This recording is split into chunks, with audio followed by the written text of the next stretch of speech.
안녕하세요, 도리가씨입니다. 지금은 아직 해가 뜨지 않은 6시 1분입니다. 오늘은 10월 15일이고요. 이제 내일부터 날이 너무 추워진다고 해서 홍천에다가 놔두고 온 무늬수국이랑 그리고 로즈마리가 걱정이 돼가지고 이제 오후에는 제가 일을 해야 되기 때문에 빨리 홍천 가서 데리고 오도록 하겠습니다. 지금 시간은 6시 10분입니다. 제가 요즘에 좀 운동을 열심히 하고 있어요. 그래가지고 아침에 일어나서는 요거 이제 헬스 선생님이 요거 닭가슴살 주스 만들어 먹는 거 알려주셔가지고 요거를 먹고 이제 출발하도록 하겠습니다. 오늘은 그냥 좀 재미있게 브이로그 형식으로 이렇게 시간 순서에 따라서 한번 영상 계속 찍어가 보도록 할게요. 현재 시각은 6시 23분입니다. 제가 이것저것 조금 챙기느라 시간이 조금 지체되고 있습니다. 아직까지는 해가 뜨지 않았는데요. 이제 요거 나중에 도착해서 보여드릴 텐데 요것도 이제 심어주러 갈 거예요. 이거 또 이렇게 안전벨트 채우고 저도 안전벨트 차고 이제 시동을 켜고 도착을 해서 또 여러분들과 계속 영상 이어나가 보도록 하겠습니다. 지금 홍천에 도착을 했습니다. 7시 52분이고요. 이렇게 홍천 정원에서 잘 자라고 있는 로즈마리랑 이 무늬수국을 구출을 하러 왔습니다. 지금 여기 홍천은 굉장히 추워요. 그리고 지금 비도 추적추적 내리고 있고 이제 내일, 오늘이 금요일인데 내일이랑 이제 금요일이 되면은 더 추워진다고 해가지고 얘네를 이제 집으로 데려가려고 이제 급하게 홍천을 왔습니다. 그리고 콜로카시아와 다른 수생식물들, 월동이 조금 힘든 애들도 이제 여기 베란다에 넣어주면 좋을 것 같아갖고 오늘 이제 넣어주도록 할게요. 그리고 오늘 아침에 조수석에 타고 온 이 친구들 같은 경우에는 자수국이에요. 영동에서 온 자수국입니다. 충북 영동군에 제 이제 블로그 이웃님 중에 도덕마을님이라고 계세요. 자수국을 재배하시고 또 자수국을 직접 덕끄시는 그런 작업을 하시는 전문가 선생님이신데요. 제가 자수국 키우시는 것을 보시고 이렇게 5주 삽목묘를 보내주셨습니다. 너무 건강해가지고 더 추워지기 전에 홍천에 온 김에 이렇게 심어주고 가려고 합니다. 이 산수국 모종들은 여기 산수국과 차수국 그리고 이거 말고도 목수국도 있고 향수국도 있고 이렇게 작은 수국들도 있는데 여기 앞마당에다가 5개 졸졸이 심어주도록 하겠습니다. 그리고 이제 차수국을 조금 본격적으로 많이 늘리고 키워보려고 해요. 그래서 여기서 월동을 조금 하고 내년 봄에는 선산으로 옮기던지 이렇게 다른 좀 더 넓은 곳으로 이사를 시켜주도록 하겠습니다. 이제 본격적으로 차수국을 심어줄 건데요. 굉장히 건강합니다. 이렇게 포트묘 밑으로 뿌리가 많이 나온 이런 삽목묘인데요.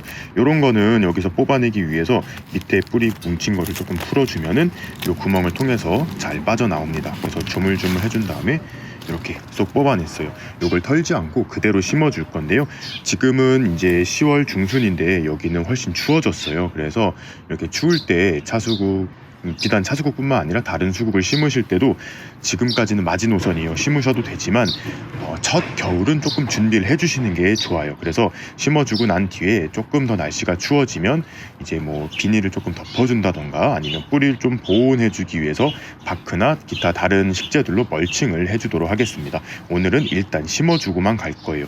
이렇게 땅을 좀 파신 다음에 상토와 사냐초를 좀 제가 집에서 가지고 왔어요.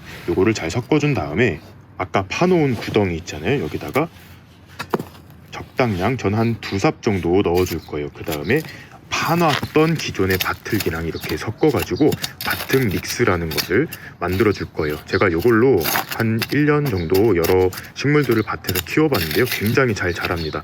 이렇게 수분도 촉촉하고 영양분도 많고 물도 잘 빠지게 이렇게 섞어준 흙에다가 이제 이 차수국을 심어줄 거예요. 자, 이렇게 5개의 차수국을 모두 땅에다 심어주었습니다. 지금 보시면 이 수국을 심고 나서 제가 항상 물턱이라는 거를 이렇게 만들어 주는데요. 물집이라고도 합니다. 지금 위에서 보면 잘 티가 안 나지만 이렇게 조금 옆에서 보시면 이렇게 한 4, 5cm 정도 턱을 줘가지고 물을 주고 또 얘가 좀 밖으로 흘러내리지 않고 이 수국이 온전하게 물을 받아 먹을 수 있도록 이렇게 물턱을 해주었어요. 근데 비가 내리다 말다 할 것 같아가지고 그냥 물을 한번 주도록 하겠습니다. 월동 준비의 가장 첫 번째는 수도가 얼지 않게 해주는 건데요. 아버지께서 여기 오둠쌈 종이로 이렇게 수도를 이렇게 봉을 해두셨습니다. 이제 본격적으로 물을 한번 줘볼게요. 그냥 물턱 만들어 놓은데 물이 잘 고일 수 있도록 이렇게 물조리개를 이용해서 흠뻑 주는 거예요. 근데 왜 이렇게 물이 쫄쫄 나오는지 모르겠어요. 요 안에 아마 흙이 조금 섞인 것 같습니다. 지금 보시면 이렇게 물을 주면 제가 만들어 놓은 물턱 안으로 물이 이렇게 고여가지고 수국이 물을 잘 먹을 수 있도록 이렇게 물을 잘 저어지고 있습니다. 이제 물 다 주고 다른 거 한번 해보도록 할게요. 현재 시각은 8시 36분입니다. 수국 심어주고 물 주고 하는데 시간이 꽤 오래 걸렸어요. 그리고 지금 보시면 수생식물들이랑 섞고 그 다음에 원종율마 아델라 요것들을 이제 여기 베란다에다가 넣어 주었어요. 그런데 이 로즈마리랑 무늬수국 같은 경우에는 제가 집으로 데려갈 거예요. 특히 요 두 녀석은 작년에 여기서 월동을 하다가 큰 코를 다쳤어요. 얘는 좀 과습이 와가지고 죽을 뻔했고, 얘는 살아는 있었지만 꽃을 못 봤어요. 이게 아무래도 가정주택의 베란다다 보니까, 베란다도 아니에요. 원래 옛날에는 그냥 여기가 그냥 야외였는데 한 20년 전쯤에 이런 그냥 유리 샤시를 그냥 덧대만 준 거예요. 그래가지고 이 안에도 영하 밑으로 조금 떨어지는 날이 많기 때문에 이 로즈마리랑 무늬수국은 집으로 데려가고, 나머지 애들은 조금 집에 이제 공간이 없어가지고 여기서 월동을 하도록 하겠습니다. 콜로카시아 모히토도 이렇게 물을 좀 버렸어요. 이제 좀 얼 수도 있기 때문에 좀 자작하게만 물을 조금 남겨준 상태고요.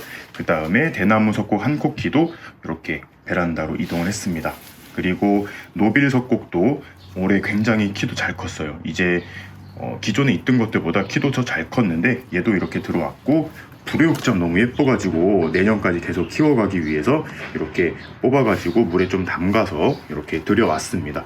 그리고 파피루스도 같이 들어왔어요. 대명석곡도 들어왔고, 요거 워터코인도 이제 포트째로 들어왔습니다. 근데 얘가 중부지방 이 위쪽에서 노지에서도 월동을 한다고 해서 한번 실험을 해볼까 했는데, 올해까지는 이렇게 해두고 내년에는 조금 정원에다 물 자작하게 해서 땅에 한번 심어서 키워보도록 하겠습니다. 그 다음에 원종밀마 아델라예요. 얘는 추위에 좀 강하지만 그래도 영하권의 추위는 버티지 못하기 때문에 얘도 데리고 들어왔습니다.